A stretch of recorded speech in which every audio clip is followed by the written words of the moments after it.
कराची के इलाके कोरंगी से टिकटॉकर की बीवी लापता हो गई। टिकटॉकर ने अहलिया की गुमशुदगी पर पड़ोसी के खिलाफ मुकदमा दर्ज करा दिया। झूठी एफआईआर दर्ज होने पर पड़ोसी एहतजाज करने कराची प्रेस क्लब पहुंचा। पड़ोसी का कहना था 2 शादियां कर चुका हूं, टिकटॉकर ने मेरे खिलाफ झूठी एफआईआर दर्ज कराई है। इस मौके पर दोनों बीवियां भी शौहर के हक में गवाही देने पहुंच गईं।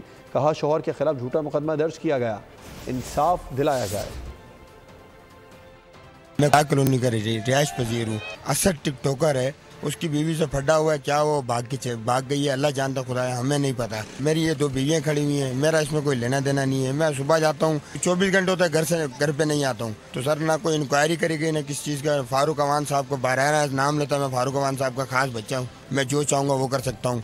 फारूक अवान साहब ने SHO मलिक आमिर साहब को कॉल किया और SHO साहब ने पैसों के जरा FIR किए मेरे पे। मेरा मुतालबा ये है कि मेरे पे जिन्होंने FIR किए वही मेरे पे ख़त्म कराएं। अगर मेरे पे साबित होती या अगर मैं चोर होता तो मैं भागता नहीं। कराची प्रेस क्लब इसलिए आया हूँ, मेरे को इंसाफ चाहिए। हम अपने हस्बैंड के लिए आए और हमें इंसाफ चाहिए हमारे शौहर के लिए। गलत इल्ज़ाम लगाया उन्होंने, उनके घर के मैटर को अपने घर में रखे और गलत है ये। हम यहाँ पे सिर्फ इंसाफ के लिए आए। सबूत कोई हो तो फिर बात करें, इन्होंने नाहक किया, गलत किया। हमें इंसाफ चाहिए, हमारे शौहर के लिए इंसाफ। हमारे ताज़ी करने वाला जो भी है यही है और कोई नहीं हमारे सर। सब्सक्राइब करें और बेल दबाएं ताकि कोई खबर रह न जाए।